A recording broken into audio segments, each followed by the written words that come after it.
Prenons nos Bibles.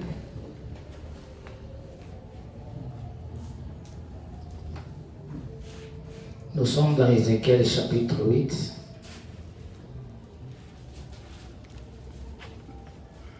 Et nous commençons au verset 2.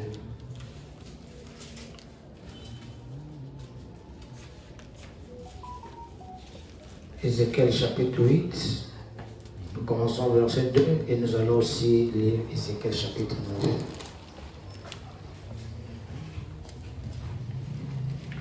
Je regardais et voici, c'était une figure ayant l'aspect d'un homme.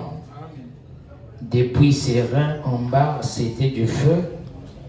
Et depuis ses reins en haut, c'était quelque chose d'éclatant, comme de l'airain poli. Il étendit une forme de main et me saisit par les cheveux de la tête. L'Esprit m'enleva entre la terre et le ciel et me transporta dans des visions divines à Jérusalem.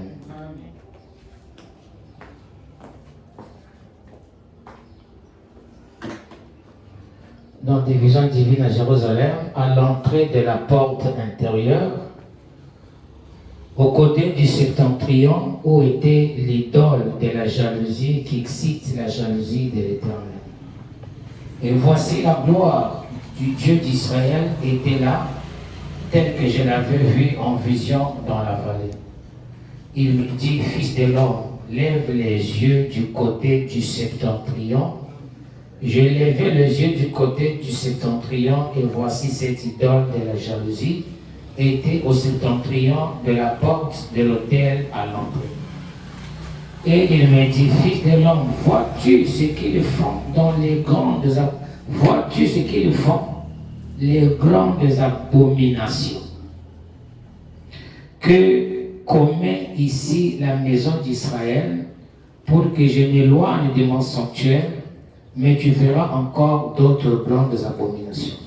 Alors il me conduisit à l'entrée du parvis, je regardais, voici il y avait un trou dans le mur, et il me dit, fils de l'homme, perce la muraille. Je perçai la muraille et voici il y avait une porte. Et il me dit, entre et vois les méchantes abominations qu'ils commettent ici. Et j'entrai et je regardais et voici il y avait toutes sortes de figures, de reptiles et des bêtes abominables et toutes les idoles de la maison d'Israël peintes sur la muraille tout autour. Verset 11 pour finir. 70 hommes des anciens de la maison d'Israël, au milieu desquels était Jaazania, fils de Shaphan, se tenaient devant ces idoles, chacun lançant la main, et il élevait une épaisse nuée. Nous prenons Ézéchiel chapitre 9. Je commence au verset 3. La gloire du Dieu d'Israël s'éleva du chérubin sur lequel elle était et elle se dirigea vers le seuil de la maison et il appela l'homme vêtu de lin et portant une écritoire à la ceinture. L'Éternel lui dit, passe au milieu de la ville, au milieu de Jérusalem et fais une marque sur les flancs des hommes qui gémissent, qui soupirent et qui gémissent à cause de toutes les abominations qui s'y commettent. Laissons la tête. Mets mon âme en feu, Seigneur, mets mon âme en feu, pour l'amour de Anna, mets mon âme en feu, mets l'église en feu, Billy, mets l'église en feu, pour l'amour de Anna, en feu, mets ma soeur en feu, Pana, mets ma soeur en feu, pour l'amour de Pana, mets ma soeur en feu, mets mon frère en feu, Seigneur, mets mon frère en feu,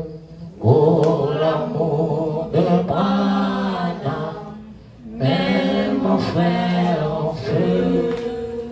Seigneur, avec nos têtes baissées vers la terre d'où nous avons été tirés,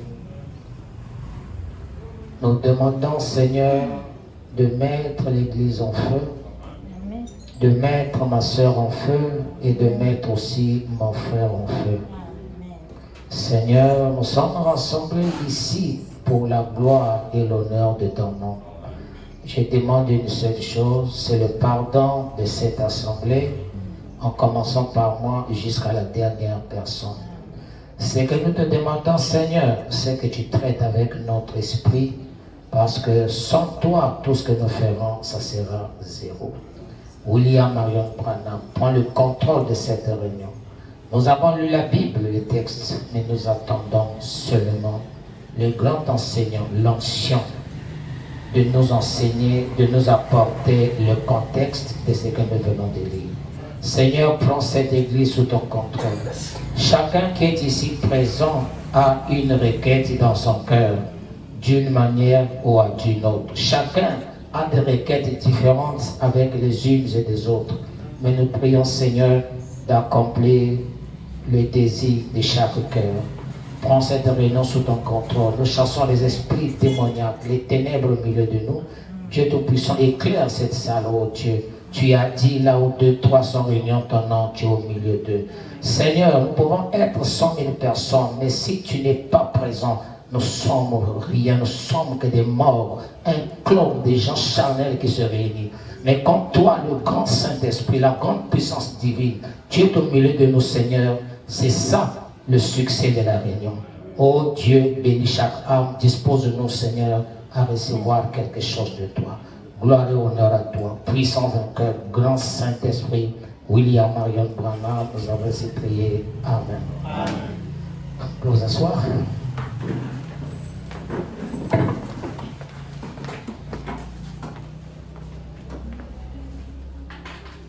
Dieu bénisse. Amen.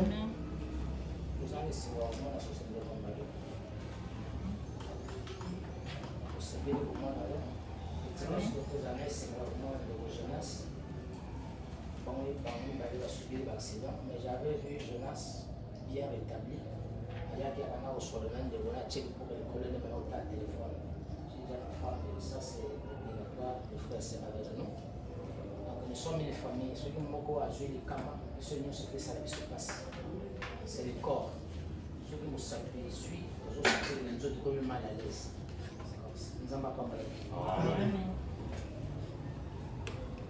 D'accord. Nous avons ici une leçon et nous sommes en train de voir. Cette leçon est vraiment capitale.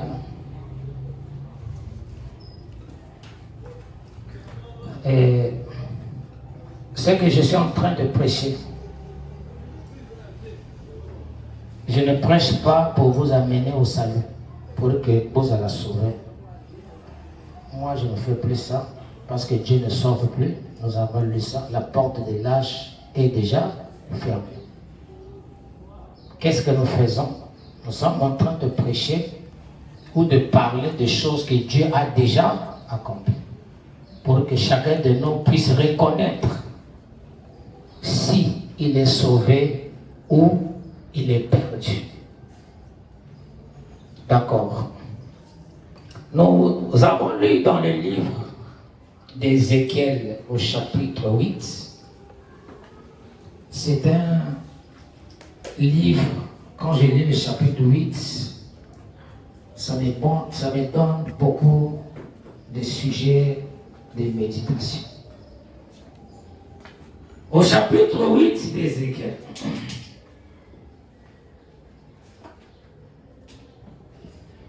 Dieu prend le prophète Ézéchiel en vision la main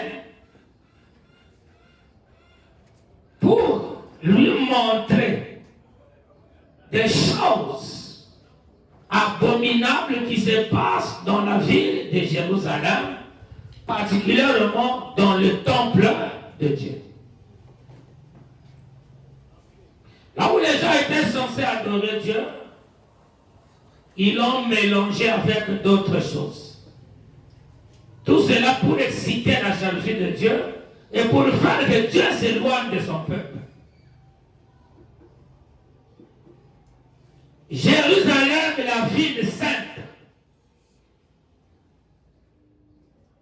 Ce qui s'est passé, le peuple ne voyait pas. C'est des choses qui s'est passées en cachette dans le temple. Mais celui qui connaissait ce qui se faisait en cachette, ce n'était que Dieu lui-même. Et après, il révéla cela à son prophète Ézéchiel pour lui dire, viens, viens, viens. Je vais te montrer les choses abominables qui se passent dans Jérusalem. Écoutez. Je prends directement le verset 4. Dans le verset 3.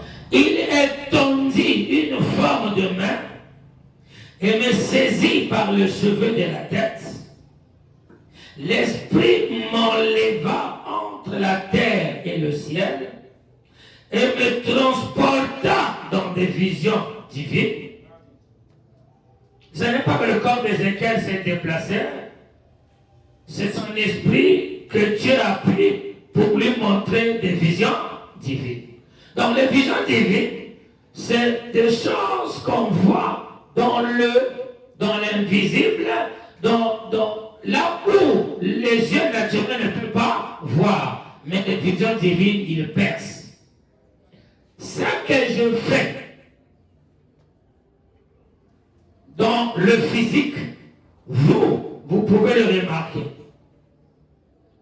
Mais ce que je fais en cachette, ou ce qui se passe dans mon esprit ou dans mon cœur, Dieu seul peut le voir. Donc les visions divines nous amènent à voir des choses qui se font en secret. Ici, c'est des choses qui se faisaient en secret. Dans Jérusalem. Et sur quoi? Dans le temple de Dieu. Là où Dieu est censé être adoré. Il y a des choses abominables qui se passent là. Allons-y.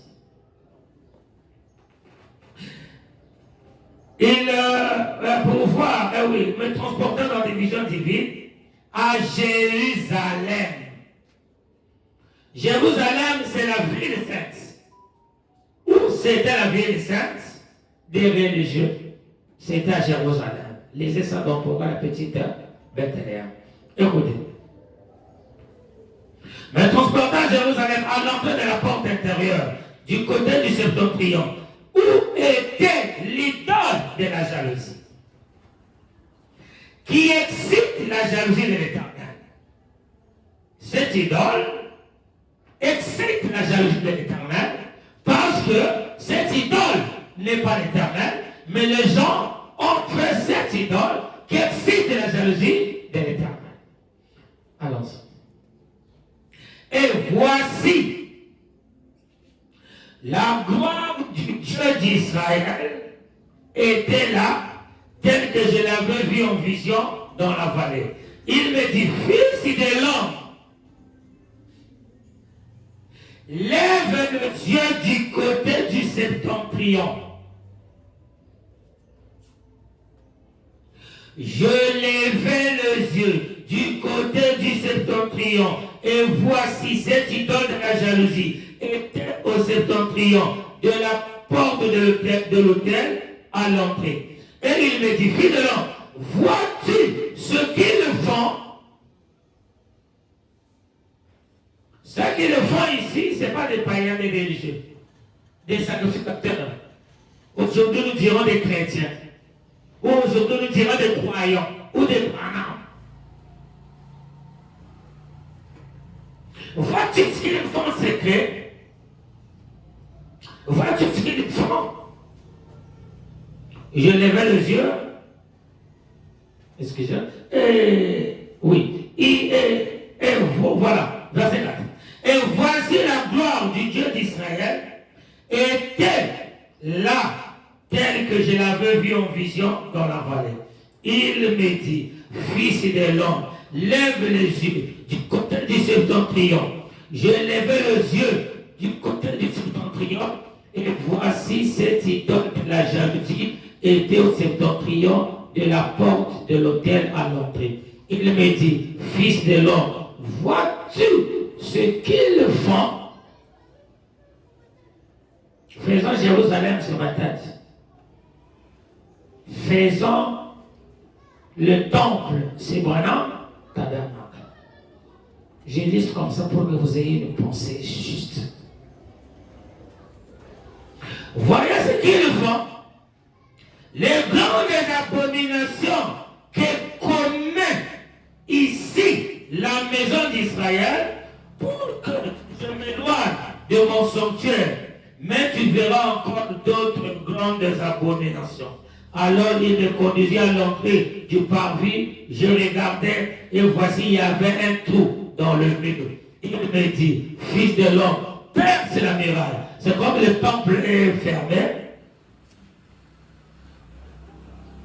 Dieu dit à Ézéchiel, perce un trou, regarde à l'intérieur, tu verras des gens qui sont là.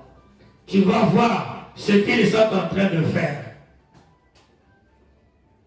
Ils ne sont pas en train de prier, ils ne sont pas en train d'adorer, ils ne sont pas en train d'élever le Dieu Jéhovah, mais ils sont en train d'adorer ou de servir un autre Dieu que Jéhovah. Et c'est là en cachette. Que le grand Bill vous bénisse. Suivez-moi très bien, ça va vous aider.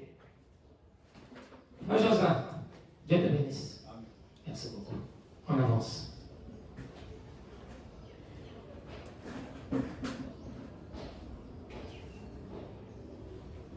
Mais tu verras encore d'autres grandes abominations. Alors il me conduisit à l'entrée du parvis. Je regardais. Et voici, il y avait un trou dans le mur. Et il me dit, fils de l'homme, perce la muraille. Je perçais la muraille.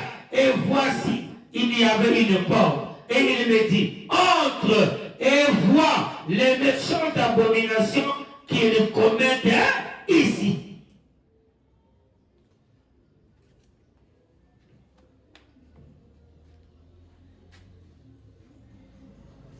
Je mets une pause, c'est un peu de réfléchir. Dans le temple, les gens sont assis là. Dieu dit à Ézéchiel, regarde là-bas. Tu verras les abominations que les gens sont en train de faire. Ceux qui devaient adorer Dieu, regarde ce qu'ils font.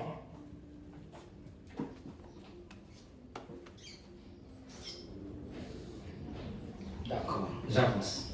Je suis encore dans la Bible. Regarde ces méchantes abominations qu'ils commettent ici. J'entrais et je regardais, et voici, il y avait toutes sortes de figures, des reptiles, des bêtes abominables, et toutes les idoles de la maison d'Israël, peintes sur la muraille, tout. C'est comme quelqu'un qui dit qu'il adore moi. En dehors du William Branham, en dehors du Dieu Tout-Puissant, il a encore une idole quelque part. Et tout celui qui adore, qui dit qu'il adore Dieu, et qui a encore quelque chose en termes de William Branham, tu es maudit. Parce que quand nous disons croyants, et que nous avons reçu le Dieu Tout-Puissant au temps de la fin, nous le proclamons, on ne peut pas le mélanger avec d'autres choses. C'est pourquoi vous voyez beaucoup de choses se passent. Quelqu'un qui est pasteur, un grand pasteur, ou une grande vedette religieuse ou quelque chose comme ça, mais en dehors de celui qui les chante, il a encore quelque chose. Ce qui a été. D'accord, on avance. C'est vrai. Les abominables et toutes ces idoles de la maison d'Israël, peintes sur la muraille tout autour. D'accord. Maintenant, quand Dieu regarde ça, il ne peut pas vous applaudir. Il doit vous détruire. Comment va-t-il le faire?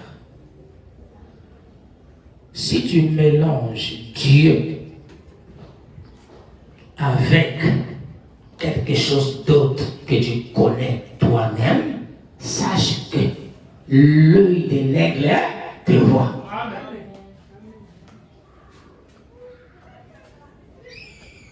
On va penser. Au chapitre 9 de Ézéchiel, il est dit ceci.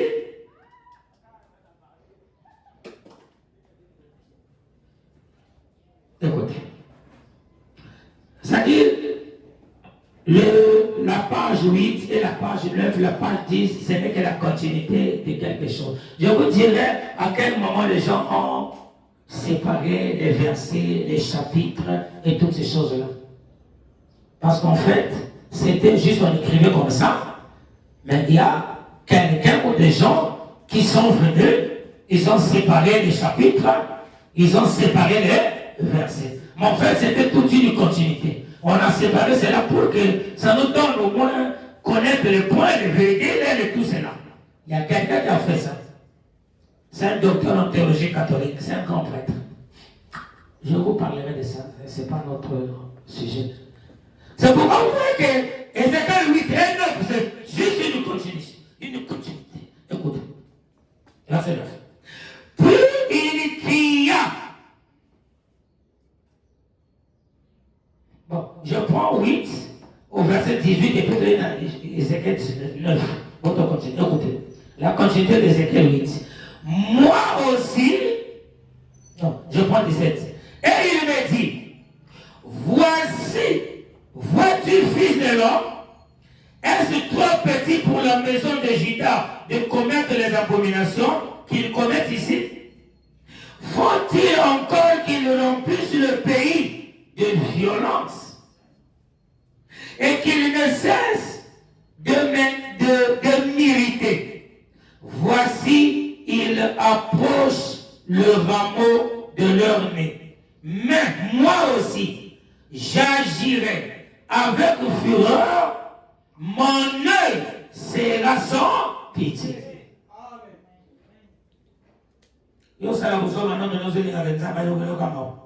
Pendant ça, il t'avertit ça, ne mélange pas. On continue. Donc, ça va? Nous sommes encore au début. Hein? Faut écouter. Vous êtes des pépinières, demain vous allez bouger le monde. On va penser? Écoutez. Mon œil sera sans pitié. Je n'aurai point de miséricorde.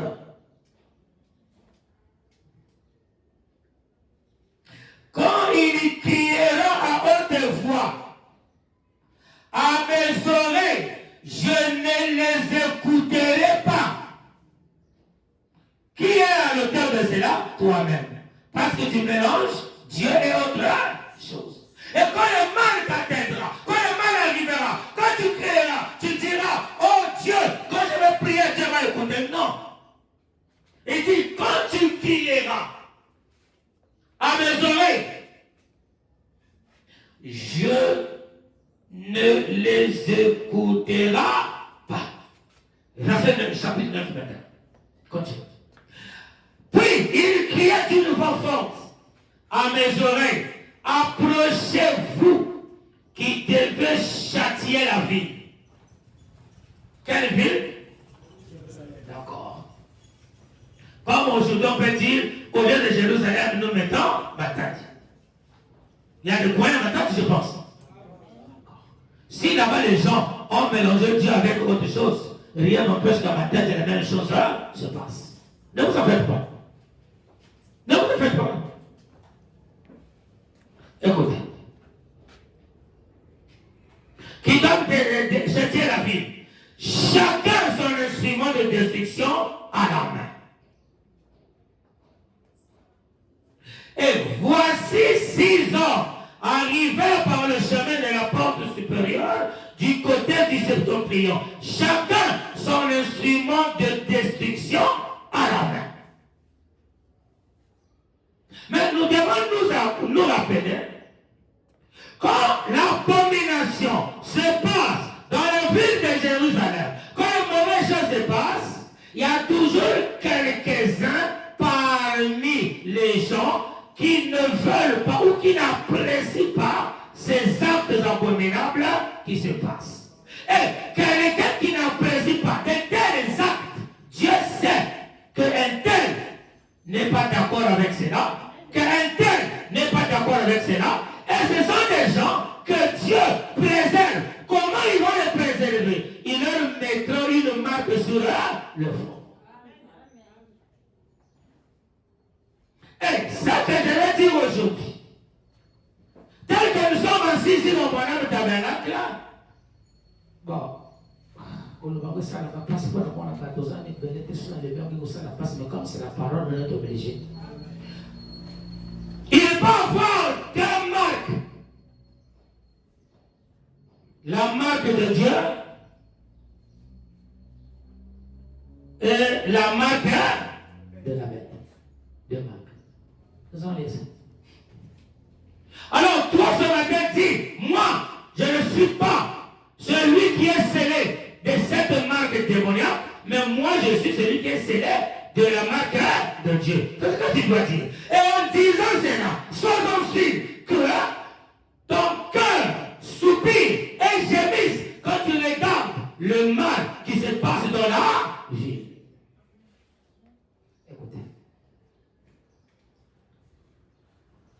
D'accord, suivez. Chacun a son instrument de destruction à la main. Il y avait au milieu d'eux un homme vêtu de lin. Et portant une écritoire à la ceinture, il vint se placer près de l'autel. L'homme qui est vêtu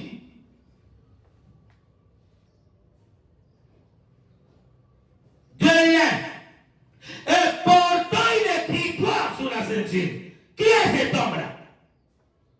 C'est cet homme-là qui marque. Quand il rentre dans la ville de Jérusalem,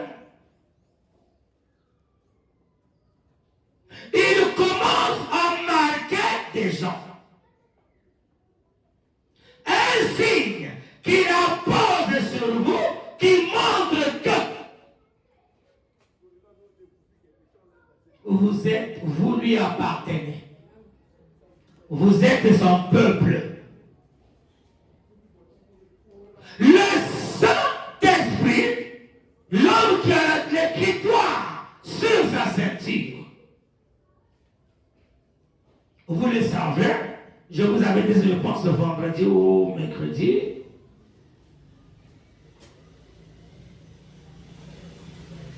Cet homme-là, c'est le Saint-Esprit.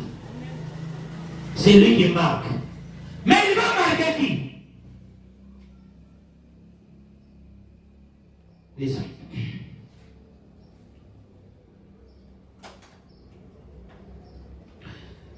Il appela l'homme vêtu de lin et portant une écritoire à la ceinture.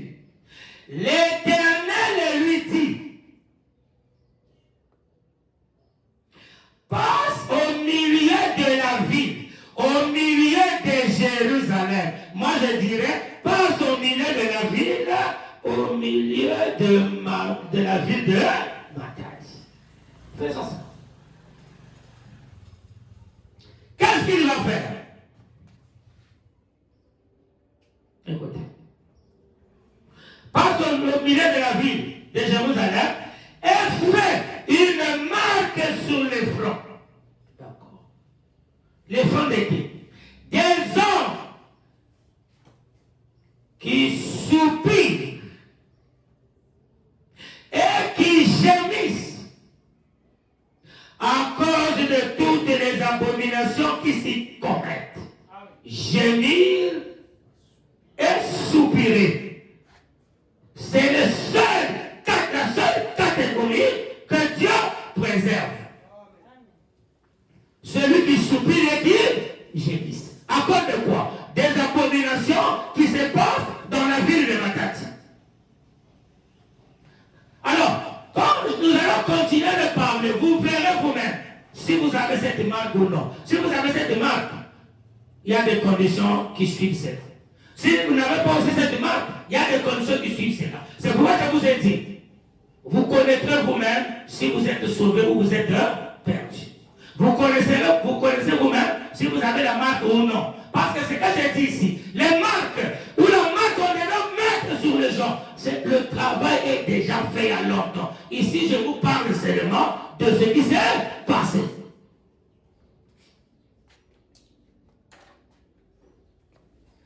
Frère Chosa, je suis en train de dire ceci. Que Dieu ne sauve plus. Les portes du salut, Branham me dit, elle est déjà fermée. Nous avons pris l'exemple avec l'époque de Noé. 120 ans de patience. Venez rentrer dans l'arche. Les gens n'ont pas voulu rentrer. La limite de Dieu est arrivée à sa fin. Noé rentre. Dieu était le dernier à rentrer. Quand il est rentré, il a fermé la porte. Et les gens continuaient à prier, continuaient à prêcher, continuaient à former des ministres, continuaient.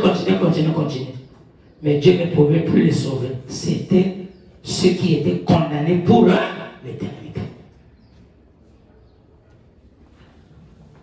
Frère, si on compte dans la classe, il y a que Nzambe a piqué ça dans le sous Nzambe a déjà piqué ça ici là.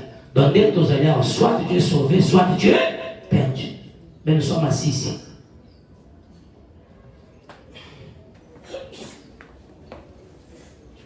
D'accord, on avance.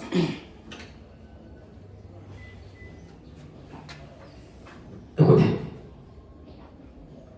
L'Éternel dit, passe au milieu de Jérusalem et fait une marque sur le front des hommes qui soupirent et qui gémissent à cause de toutes ces abominations qui s'y commettent. Et à mes oreilles, il dit aux autres, après que le Saint-Esprit a marqué les gens qui soupiraient et qui gémissaient, après une voix vient, il dit aux autres, les 6 qui avaient les instruments de destruction, de faire quoi? Rentrer dans la vie de Matati. Quelle était leur mission? Écoutez. Et à mes oreilles, il dit aux autres, passez après lui dans la vie et frappez, que votre œil soit sans pitié. On va commencer. Le jugement est que quand il frappera, que leur œil soit sans pitié. Même si tu vois un bébé qui vient de naître à la seconde, prends l'épée, tu fais la quoi? Parce que Dieu dit, n'ayez pas pitié. Quand nous rentrons dans le message, vous allez comprendre. Pas de pitié, pas de paix pour les méchants. C'est ce que le livre d'Ésaïe dit, pas de paix pour les méchants. Ils doivent être tourmentés chaque jour. Et qui va les tourmenter? Mais c'est vous. Vous avez cette mission de tourmenter les gens qui n'ont pas cru le message de l'heure, qui l'ont rejeté. Parce que lorsqu'ils ont rejeté le message de l'heure, ce qu'ils attendent, ce n'est que le jugement. Qui va le faire? Vous avez la mission de juger. Parce que vous êtes venus accompagner, Christ est venu accompagner des myriades et des myriades de saints. Faire quoi? Mais le jugement. Ok, voilà. Et à mes oreilles, dit aux autres, après lui, passez après lui, dans la vie, et frappez, que votre œil soit sans pitié. N'ayez point de miséricorde. Tuez, détruisez les vieillards, les jeunes hommes, les vierges, les enfants et les femmes. Mais n'approchez pas de quiconque aura sur lui la marque.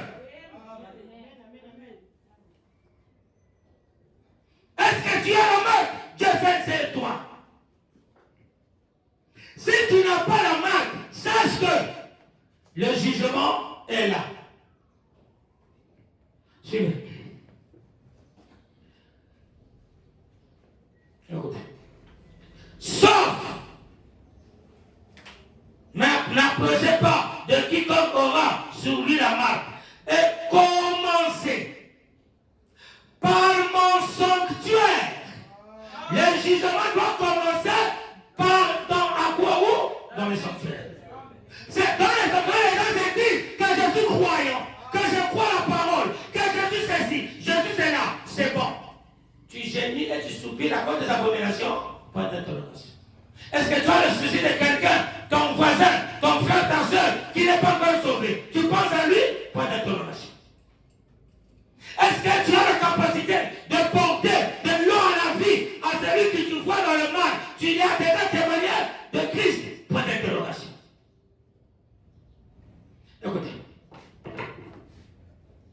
Je commence à me sentir un peu bien. Excusez-moi. L'adoption. Venez, frère, Lucas, adoption ça. Lucas, adoption. Ça m'a bossé la pointe.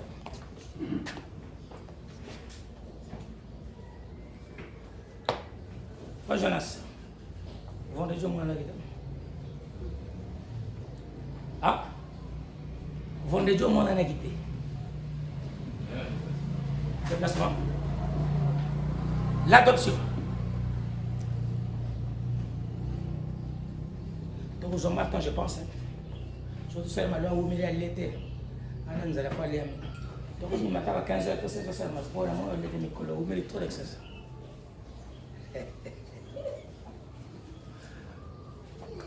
L'adoption. Et ça, couleur, il y a violet. Ça, il y a mon nez. Bibi, ça, quand je suis à la couleur, ah ouais, adoption. Il faut aller. Il faut aider un niveau. D'accord. Tu es détruisé. Les vieillards, les jeunes hommes, les vierges, les enfants et les femmes. Mais n'approchez pas quiconque aura soulevé la marque. Et commencez par mon sanctuaire.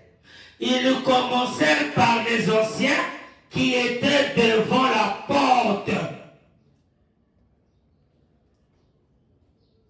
Écoutez. Qui étaient devant la maison. Il leur dit, souillez la maison. Cette maison-là, c'est quoi? Le temple. Souillez la maison. Et remplissez des morts les parvis. Sortez. Ils sortirent et ils frappèrent dans la ville. Ils ont commencé d'abord à frapper dans la maison de l'Éternel. Et ensuite, après la maison de l'Éternel, après les croyants, ils sortent dans la ville pour aller encore frapper les autres qui n'avaient pas de marque. Et ça, on a un dossier. D'accord. Oh oui, ça va. Si.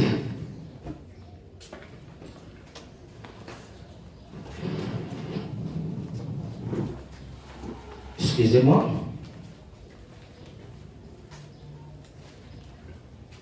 Je vais prendre le paragraphe ici. D'accord.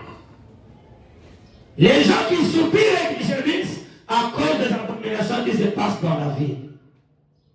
Toi, tu as un frère qui est derrière toi, un voisin ou un ami avec qui vous avez grandi. Il ne connaît pas la parole, il a une mauvaise vie. Il part dans des boîtes de nuit, ils font tout ce qui est abominable aux yeux de Dieu. Tu as une maman qui fait la même chose. Tu as un papa qui fait la même chose. Tu as des tantes, tu as ton patron, ton collègue et tout cela. Mais comment est-ce possible que toi, qui as la marque, mais tu n'as aucun souci de celui qui n'est pas sauvé? Parce que ceux que Dieu a marqués, c'est des gens qui soupiraient et qui gémissaient à cause des abominations qui s'est passées dans la vie. Nous avons vu avec vous Philippe, quand il a rencontré le Messie et qu'il a compris et qu'il a tout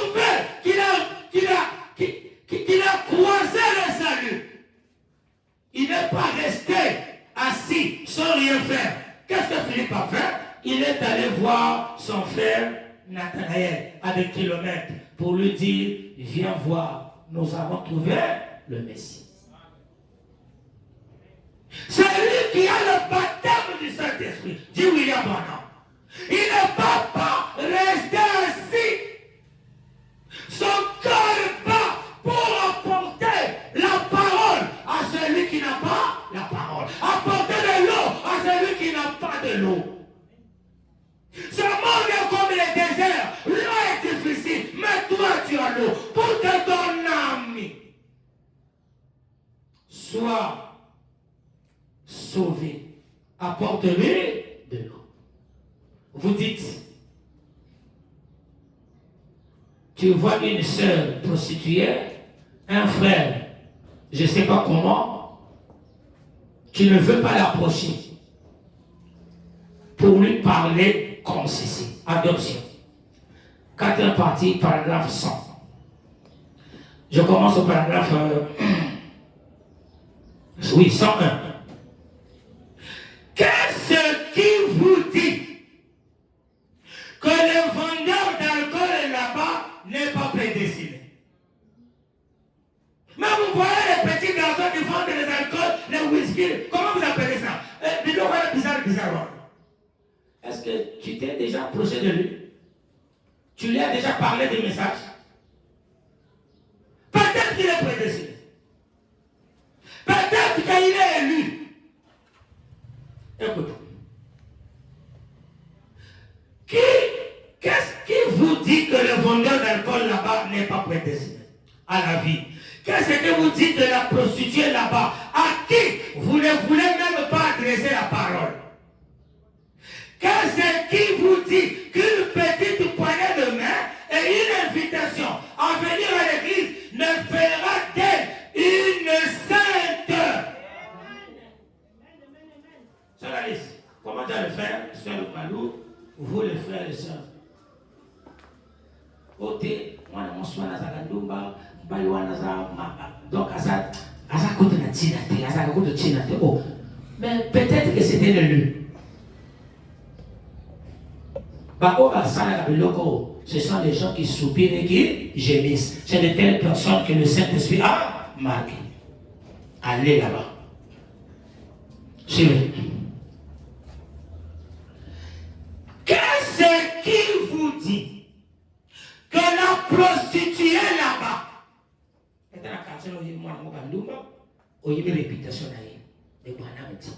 la prostituée là-bas, à qui vous ne voulez même pas adresser la parole, qu'est-ce qui vous dit qu'une petite poignée de main et une invitation à venir à l'église ne ferait pas d'elle une sainte de Dieu? Là-bas dans la gloire, invitez-les de venir.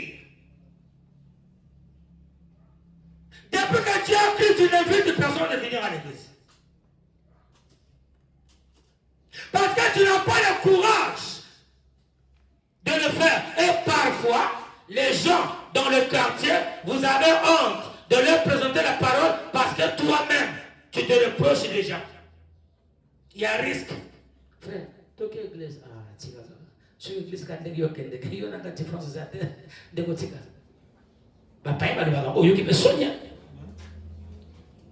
Ah, d'accord, tika. Il y a une différence. D'abord, il faut passer au coup de la chaude. Oui, mais non. 1h30, il faut que la voiture est côté de la chaude. Aussi, quand on a fait le coup, il y a un cambo la météo. C'est quoi? Tika. Ça va passer. Ça va aider sur. Qu'est-ce qui vous dit qu'elle n'en est pas une? C'est ce que nous ne savons pas. Mais c'est comme notre devoir. D'accord. Maintenant, ça devient au prédicateur. C'est notre devoir. Comme le pêcheur qui a jeté son filet dans la mer et qui en a retiré, il en a ramené des grenouilles. Il se trouve dans Panama. des poissons, il se trouve dans Madame Tabernacle. Des lézards, il se trouve là. Des araignées et tout le reste. Mais il y en avait là-dedans qui étaient des poissons. Le message, c'est le filet de l'évangile. Et quand le pêcheur a lancé le filet dans la mer signifie, les eaux signifient le peuple.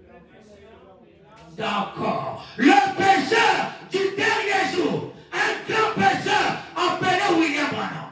Quand il a lancé le filet dans l'eau, alors en retirant, il a retiré toute une espèce de choses. Il a retiré les lézards, il a retiré les grenouilles, il a retiré les serpents, il a retiré ceci et les poissons là-dedans. Et qu'est-ce qui viendra après? Le message, il est immaculé. Le message, il est immaculé. Ah oui, frère Cédric, ça m'a pas autant vous avez un plaisir de quand tu vois ça fait plaisir quand même. Zéra, si tu as semé, te mets debout. Donc ça là, ça le groupe paiement. Moi après l'église comme la pomme. Donc tu diable moi ça là. Vous allez la porte. On continue. On a encore le bébé. Frère Jonas, à la maison ça va? Oui, ça va. Ta femme aussi ça va? Oui. Vous pouvez t'inquiéter? Attends, mon gars, parce que là, maman n'a pas le bébé. Tu es d'accord? Ah oui. Tu es le bébé, l'église union, c'est où il y a un imposant maman. D'accord, on avance. Amen.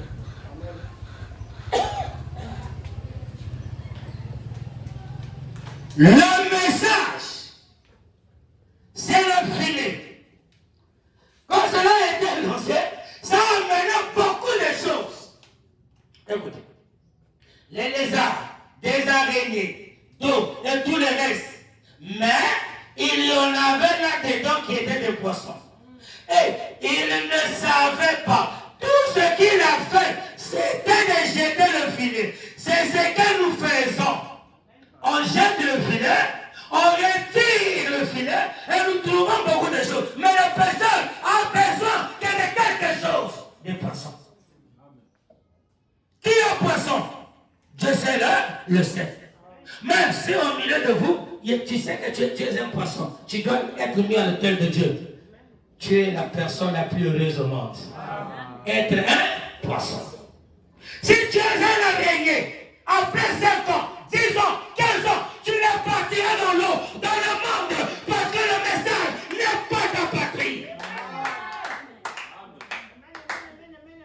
Si tu es un serpent, Branham a dit, tu vas siffler. Lorsque nous arriverons, que William Branham c'est le Seigneur, c'est Elohim, c'est le Créateur, tu commences à siffler. Comment on peut être recruté? Comment tu peux dire c'est ça? En parlant du power of love. C'est pourquoi les gens qui ont cru cette parole, des années, 20 ans, 30 ans, après ils abandonnent. Ils disent, je laisse le message. Oh, mais si tu as dit que tu es un poisson, tu dois repartir tout tu donnais. Judas Iscariote, après sa mission, Branham a dit, il est reparti d'où il est venu. Où? À la perdition. Mais le voleur à la croix, il devait repartir d'où il était venu. J'entends des gens sur le Facebook dire, un tel a laissé le message, un tel a laissé le message. Oh. Mais qu'est-ce que nous avons dit? Bon, c'est pas mon sujet. Donc, on est sur le sujet, la mission. Ça fait mal, il y a trop de choses à dire. D'accord. La marque de Christ. Écoutez.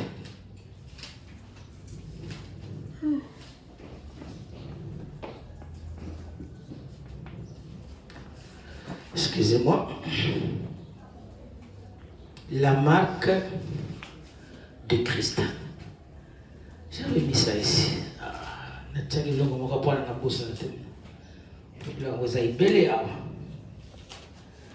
marque de Christ. Nous allons lire quelque chose là-bas. de très capital. La marque de Christ.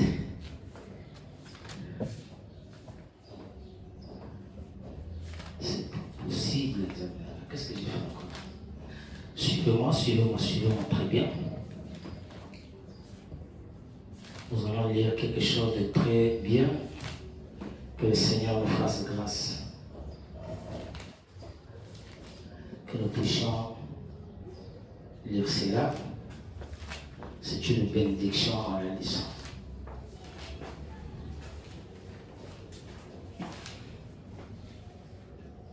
Excusez-moi.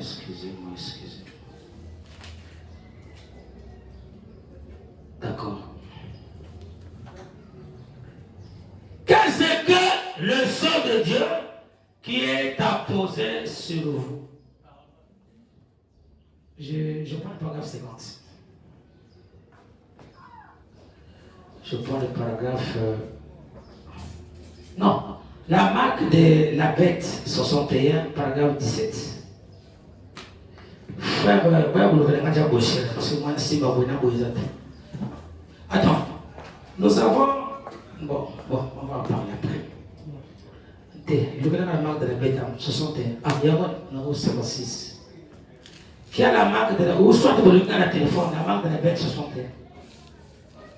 La marque de la bête 1961. Et on va pour ça. La marque de la bête 1961. La marque de la bête 1961. Regarde encore ici. Ah, tu vois ça? D'accord. Non, merci beaucoup. Tu peux. D'accord. On tient encore. C'est bon, si. J'ai seulement 56. Ça, 61. D'accord. Paragraphe 17. Paragraphe 17. Hein?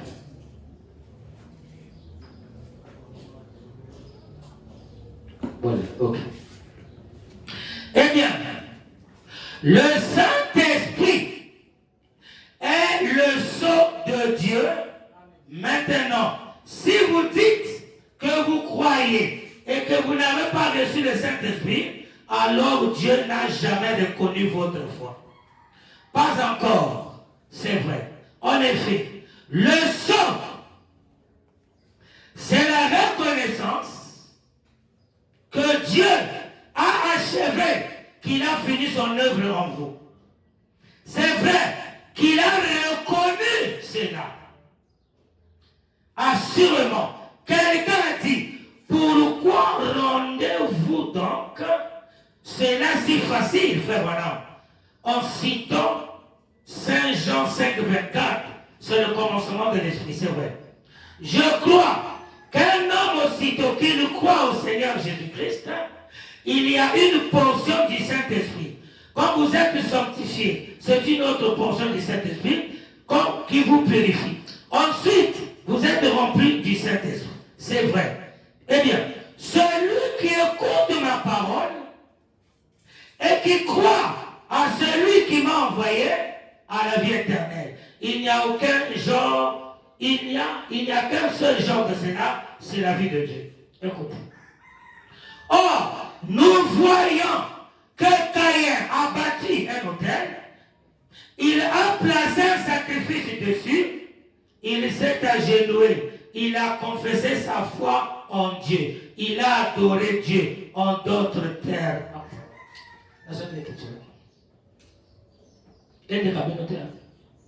Nous parlons de celui qui est marié.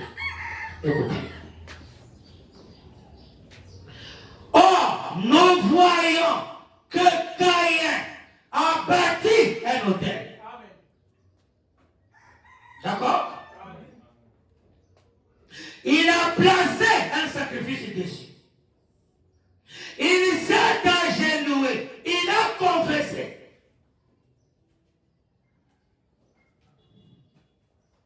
Sa foi en Dieu. Caïn a confessé sa foi en qui? En Dieu. Et il a adoré Dieu. En d'autres termes, c'est juste comme un homme religieux aujourd'hui, un homme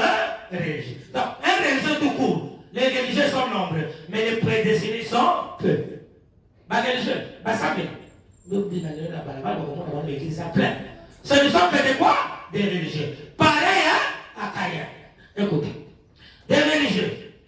Comme homme religieux aujourd'hui, pratiquement 99% disent, voici la chose, c'est le meilleur que je puisse faire, a dit Caïn.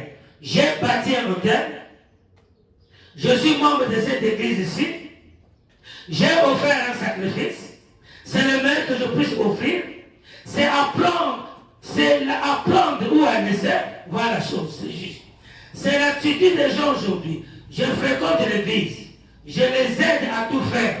Nous avons construit un beau bâtiment. C'est nous qui avons fait tout ceci. C'est nous qui avons fait tout cela. J'ai donné une contribution à la caisse pour le vœu. C'est ça le meilleur que je puisse apporter.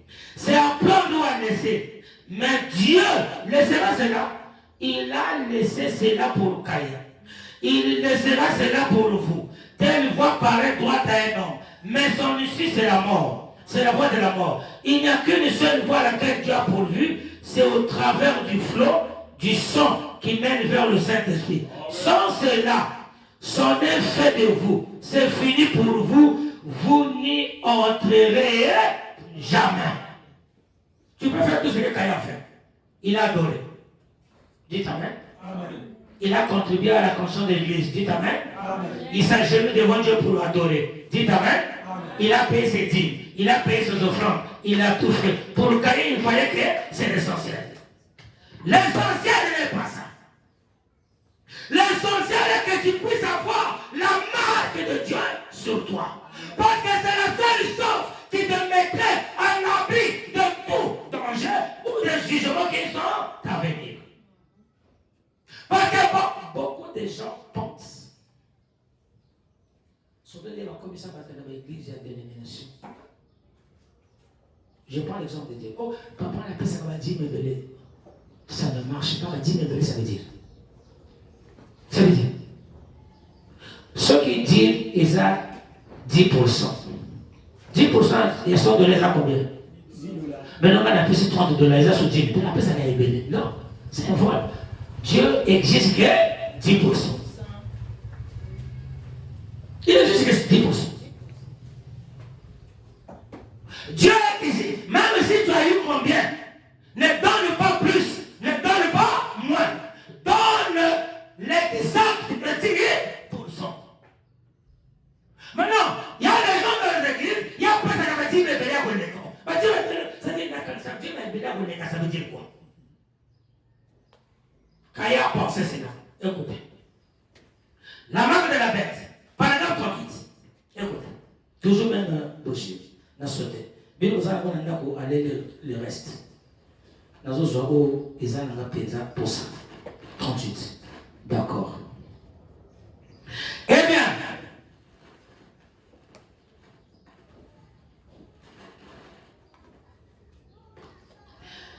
j'aimerais que vous ôtiez vraiment l'imperméable de votre cœur. L'imperméable empêche quoi? Il y a des gens qui ont l'imperméable dans leur cœur. Même si l'eau de la parole, non, comme l'imperméable, ça empêche que l'eau rentre. Il faut me dire, j'aimerais que vous ôtiez l'imperméable de votre cœur. Faites descendre le parapluie.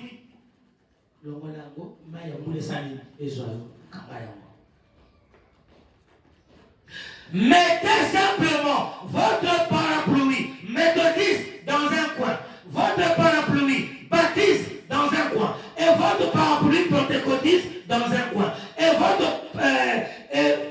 considérant la parole de Dieu. Mettons cela de côté, considérons quoi? La parole. Continue. Voyez-vous, déposez tout cela juste là donc, et considérons ceci. Voyez, la Bible prédit cela par le prophète Ézéchiel. Et le Saint-Esprit, la Bible a prédit quoi? Par le prophète Ézéchiel, qu'il y aura les anges d'interdiction qui passeront sur la ville et qui vont châtier, mais qui sera protégé, ceux qui ont le sort de Dieu. Le Saint-Esprit, par le prophète Ézéchiel,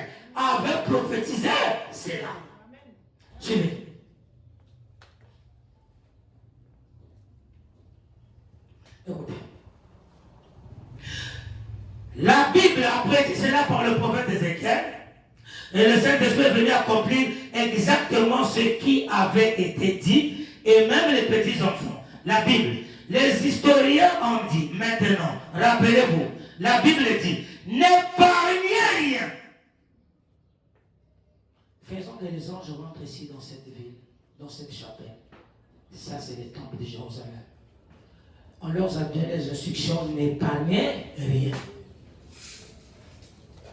Qui est seulement qui sera épargné, frère Jean-Sarr, c'est ce que le Seigneur vient de lire. Qui est celui qui sera épargné quand les anges viendront? C'est qui le marque les sauts. On répond. Mais il y a pas comment Jean-Sarr.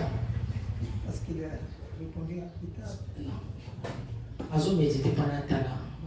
Il faut tout ça dans la classe. Il y a comme une personne qui a des bébés. Non.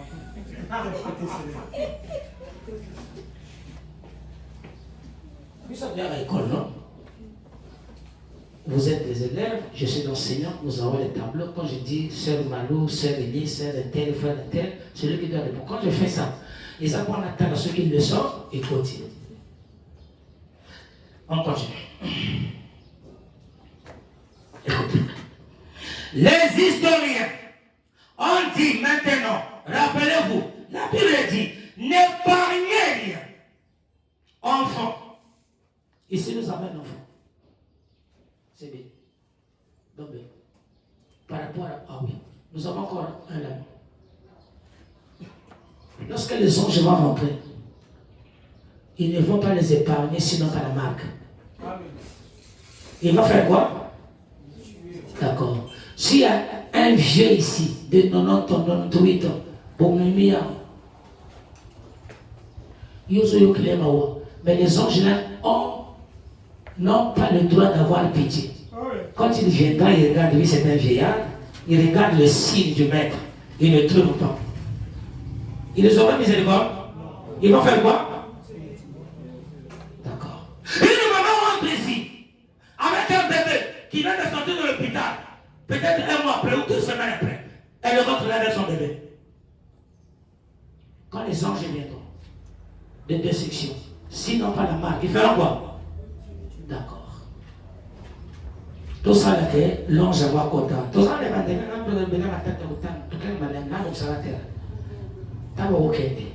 et puis ça devient sujet à méditation. Écoutez, frère, ma viens ouvrir ici.